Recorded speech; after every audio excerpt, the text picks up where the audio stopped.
Generalmente, al hablar de cualquier tema entre amigos, se suele decir: tengo una teoría de lo que está ocurriendo y es esta. O también dicen: yo creo en la teoría de que los extraterrestres construyeron las pirámides. Pero realmente estas apreciaciones supuestas, llamadas teorías, carecen de todo sustento y metodología científica para validar sus fundamentos, sin ni siquiera tener en cuenta cuál es el proceso formal y fundamental que nos lleva a la demostración de que lo teorizado es verídico. Entonces, ¿por qué insistimos en que son teorías? ¿Por qué teorizamos sobre las cosas que no tienen sentido en la vida? Cualquier cosa que yo pienso es una teoría. Se oye más interesante y llamo más la atención si a una hipótesis mejor le digo teoría. En este video vamos a tratar de entender el concepto de lo que es una teoría desde la hipótesis y así poder comprender mejor lo que otros inventan para confundirnos. Analízate esto.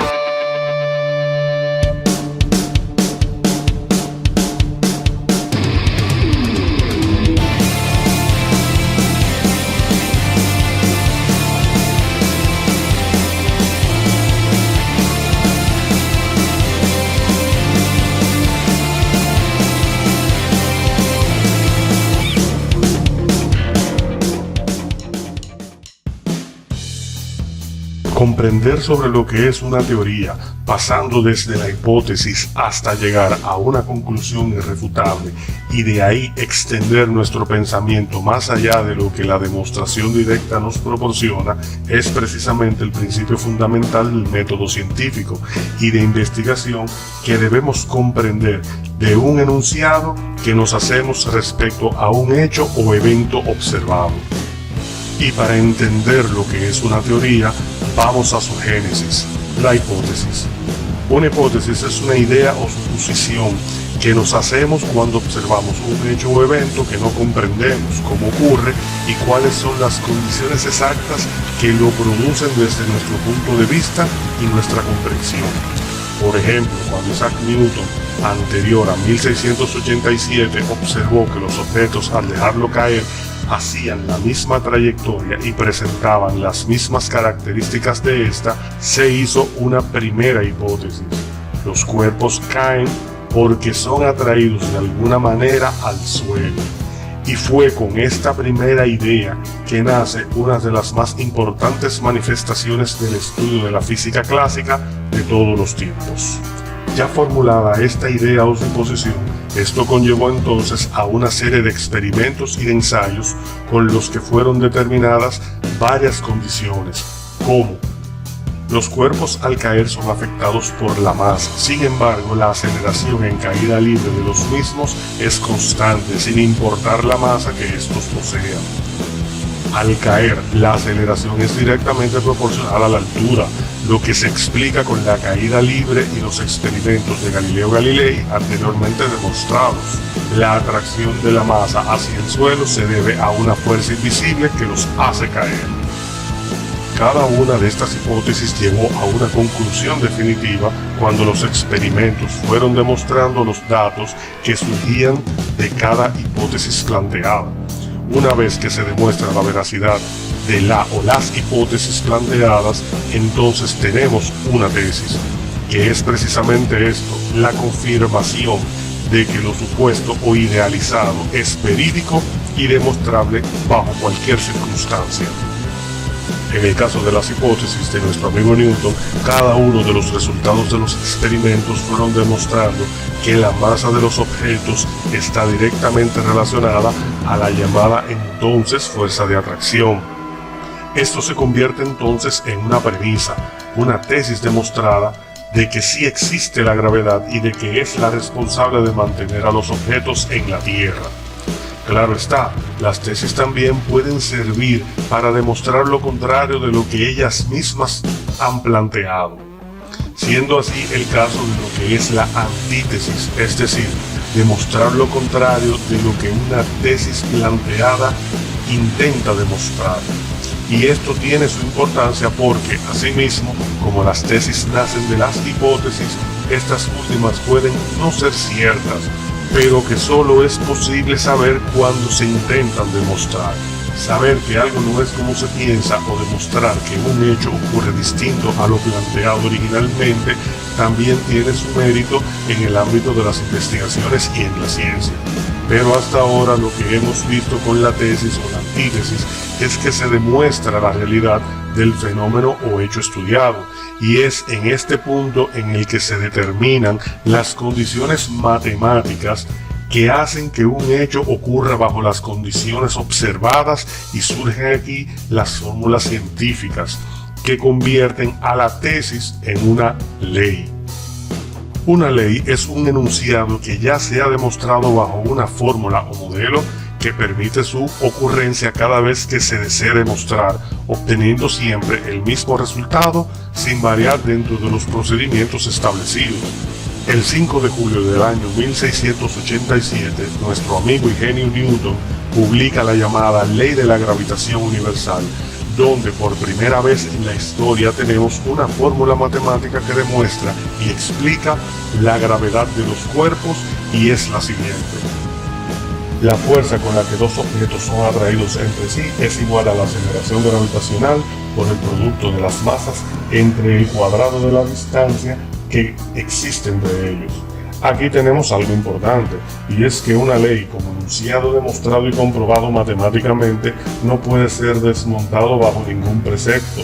Se convierte en un mandato universal y toma carácter de verdad única.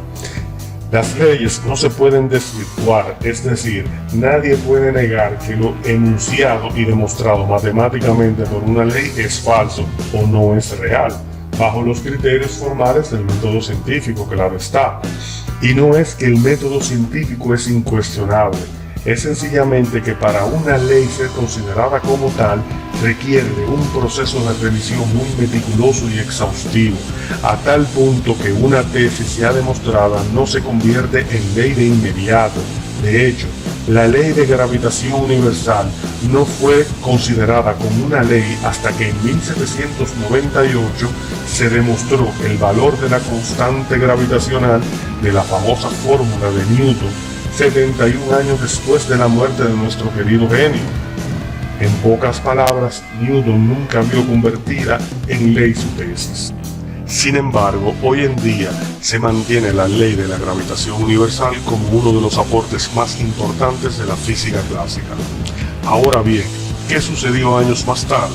En 1905, el joven científico Albert Einstein formula una teoría llamada la teoría de la relatividad especial, en la cual, basándose en lo que Newton había aportado con su ley de gravitación universal unos 218 años antes, plantea una serie de ideas muy bien fundamentadas sobre lo que la atracción de los cuerpos puede producir cuando estos son analizados desde una posición distinta a la que observamos el fenómeno. Es decir, ¿qué ocurre cuando vemos trabajar a la gravedad pero no nos encontramos influenciada por esta?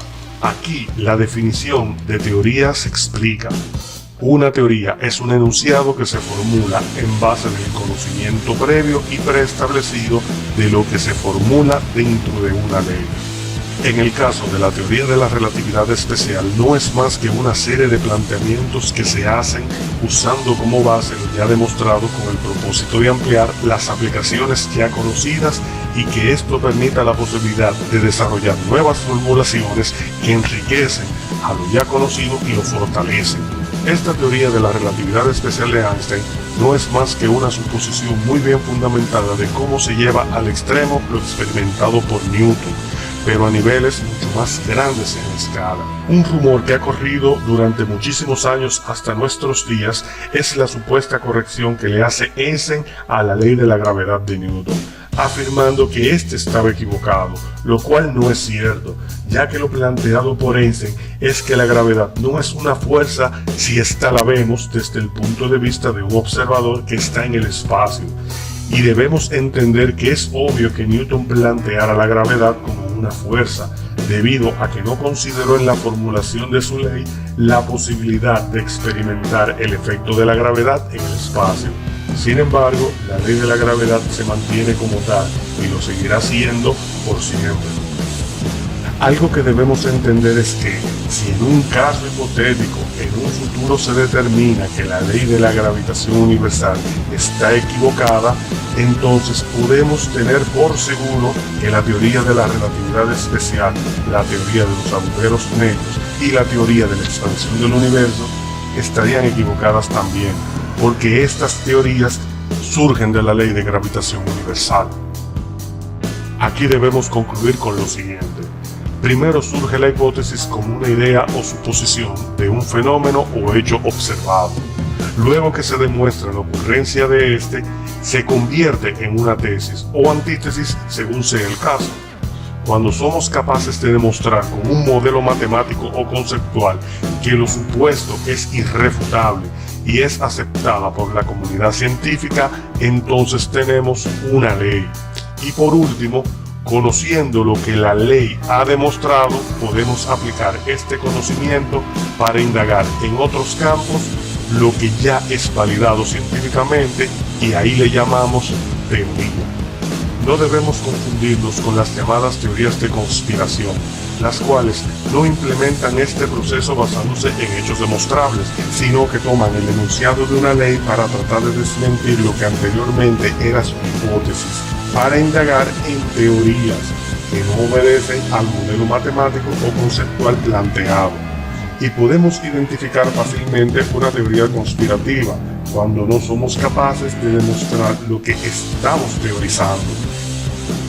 También podemos diferenciar una teoría de una ley precisamente porque las teorías, como son enunciados que se basan en lo que plantea una ley, aplicando el conocimiento de esta, pero en otros campos que aún no han podido ser demostrados del todo, entonces podemos entender que las teorías sí son refutables y dejan la brecha abierta de que las opiniones o nuevos campos en los que se quiera indagar utilizando el principio que esta teoría plantea, entonces sí se permite. Sin embargo, la ley no puede ser modificada dentro de lo que su contexto mantiene. De ahora en adelante, cuando escuches a alguien decir, yo tengo una teoría de esto que está pasando, con toda seguridad le puedes decir que su hipótesis es interesante, pero carece de demostración. Ya verás cómo surge el debate inmediatamente, y lo interesante es la experiencia que tendrás siempre y cuando la discusión sea con altura y con carácter científico. Espero que este video te haya gustado y te sirva de algo. De ser así, no olvides dejarnos tu like, compartir el video y suscribirte a nuestro canal. En la caja de comentarios pon cualquier cosa que quieras que nosotros hablemos en las próximas entregas de este canal. Nos vemos en el próximo video. Analízate esto.